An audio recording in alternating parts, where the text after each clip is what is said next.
You wake up Monday morning, coffee in hand, and check your work email. There's a message from HR. It does not say you were fired. It uses words like restructuring, operational efficiency, and workforce optimization. But buried in the third paragraph, you find it. Your position has been eliminated. Not because you did anything wrong, not because the company is struggling. In fact, the company just posted record profits. They just do not need you anymore because an artificial intelligence does your job better, faster, and for almost nothing. This is not a science fiction story. This is not some distant future warning. This is happening right now, in February of 2026. And if you have a white-collar job, you need to understand exactly what is coming and what you can do about it. Last week, while I was doom scrolling on X, I saw that Jack Dorsey's payments company Block announced it was cutting 40% of its entire workforce, 4,000 people, gone. And Dorsey was completely transparent about why. He said Block was becoming an intelligence-native company. That is corporate language for we replaced humans with artificial intelligence, and the math worked out in our favor. The New York Times confirmed the story. The Verge ran it the same day. Two major outlets, same conclusion. The machine is winning. But Block is not alone. Not even close. India built an entire economy on white-collar outsourcing. Millions of workers doing legal processing, data analysis, software support, financial reporting, customer operations, the kind of structured, repeatable, high-volume cognitive work that companies in the West decided was cheaper to send overseas. For 3 decades, it worked beautifully. Then, in February of 2026, the New York Times ran a story with a headline that should send a chill through every professional on Earth. India built the world's back office. Artificial intelligence is starting to shrink it. The jobs that moved from the US to India are now moving from India to algorithms. And unlike humans, algorithms do not sleep, do not negotiate, and do not ask for raises. Here is what makes this moment genuinely different from every previous wave of automation. When factories got automated, we told ourselves, white-collar workers are safe. When robots entered warehouses, we said knowledge workers are protected. When computers replaced secretaries, we said anyone with a degree has job security. We were wrong every time. But this time the target is different. This time, the machines are not coming for your hands. They are coming for your brain. I think the research is stark. Goldman Sachs estimated that generative artificial intelligence could expose 300 million full-time jobs globally to some degree of automation. The International Monetary Fund, in their 2024 Future of Work report, found that 60% of jobs in advanced economies have significant exposure to artificial intelligence. Not replacement, exposure. Meaning artificial intelligence can already do large portions of what those people do every day. And the McKinsey Global Institute found that by 2030, between 400 and 800 million workers worldwide may need to switch occupational categories entirely. Let that number sit for a moment. 800 million people. Now, to be fair, and this matters, some people are pushing back on the apocalyptic framing. The New York Times ran a piece in February titled, "AI isn't coming for every white-collar job, at least not yet." The key phrase there is at least not yet, because even the skeptics are not saying everything is fine. They are saying the timeline is uncertain. The mechanism, though, is not in dispute. AI is already compressing what one person can produce, which means the same output can be produced with fewer people. That leads to hiring freezes rather than mass layoffs. It is quieter, and it is harder to fight. Think about what Microsoft just announced, their Copilot tasks.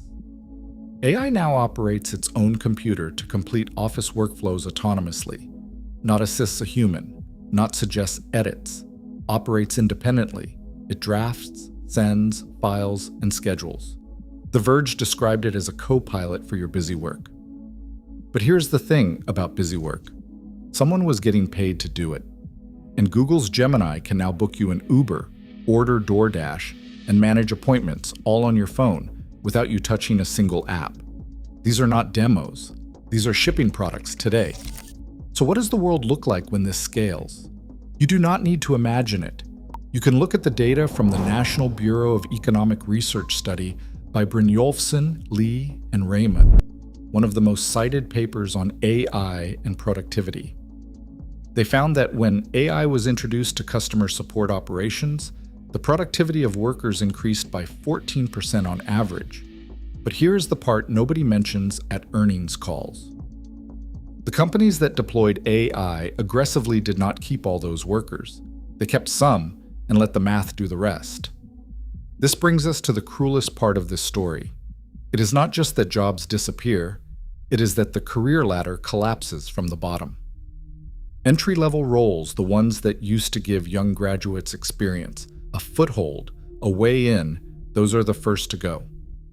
First-pass legal review, basic report generation, junior data analysis, customer support triage, template-heavy compliance work. All of it is increasingly automated. And if the bottom rungs of the ladder are gone, how does anyone climb? Where do you get experience when the entry points have disappeared?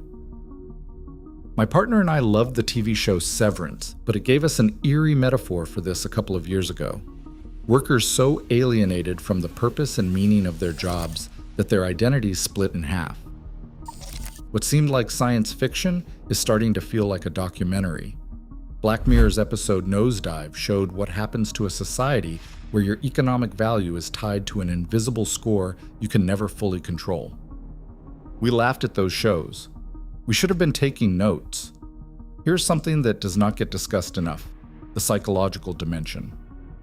White-collar identity is built around professional status, around titles, expertise, the feeling of being necessary. When AI does not just assist you but replaces your core function, it does not just eliminate your income, it eliminates your narrative. The Goldman Sachs report, the McKinsey studies, and the IMF projections model economic output.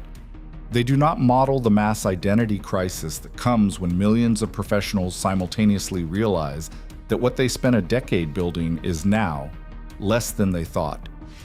And then there is the political dimension. The AI boom is producing extraordinary wealth, but not for most people. Nvidia just posted $43 billion in quarterly profit. That is a single quarter. The infrastructure of AI is minting billionaires at unprecedented speed. Meanwhile, a New York Times poll found that the public's enthusiasm for AI is nothing like the dot-com era. People feel it differently.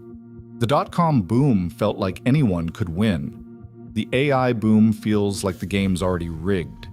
And when people feel economically disposable while watching others accumulate that kind of wealth, you do not get patience, you get rage. Kurt Vonnegut saw this coming a mile away. His novel Player Piano, written in 1952, imagined a world where machines had taken over all meaningful work, leaving humans with nothing to contribute, nothing to strive for, and no way to matter. The book was considered dystopian fiction. In 2026, it reads more like a forecast. So what do you actually do? If you have made it this far, you are not watching for doom. You are watching because you want a strategy. First, understand that AI replaces tasks, not judgment. The roles that survive are not the ones with the most impressive title. They are the ones where human judgment, trust, accountability, and relationship are load-bearing. If your key output is a document, a report, a first draft, or a data summary, that output is automatable. If your key output is a decision, a relationship, a negotiation, or a creative direction, that is harder to replace. Second, being workflow native is now a survival skill. The people who thrive in the next 5 years are not the ones who compete with AI on speed or volume. They are the ones who can direct AI, catch its errors, ask it the right questions, and own the output. Learn to orchestrate tools. Become the human in the loop that the system needs. Because AI, without human oversight, makes mistakes, and someone has to know the difference. Third, niche down before you get commoditized. Generic expertise is being automated. Specific, domain-deep expertise combined with a trusted network and a track record of judgment is still rare. The professionals who will be fine are the ones who are known for something specific, not just a job title. The World Economic Forum's Future of Jobs Report 2025 identified the roles growing fastest: AI and machine learning specialists, sustainability professionals, care economy workers, and people with cross-functional systems thinking. The through line is that the most durable human contribution requires context, values, and real-world consequences, things AI still does not carry. Here's the truth about where we are. The future is not one where every white-collar job disappears by the end of next year. But it is also not a future where nothing changes. It's a future where the rules of professional value are being rewritten right now, faster than most people realize. The people who adapt earliest will define what the new professional landscape looks like. Block laid off 4,000 people last week. India's back office is shrinking. Microsoft's AI is running its own computer. And yet half of all teenagers are using chatbots to do their schoolwork, which means the next generation is entering a labor market having already outsourced their thinking to algorithms from the very beginning. The question isn't whether AI changes your industry. It will. The question is whether you are the person who sees it coming and adjusts, or the person who wakes up one Monday morning to an email that uses all the right corporate language to tell you that the math no longer adds up in your favor. The time to make that choice isn't when the email arrives. It's right now. If this video opened your eyes, share it with someone who needs to hear it. The more people who face this honestly, the more pressure there is to build systems that distribute the gains, not just concentrate them. Subscribe for more on where technology and the economy are actually heading, because the story is just getting started.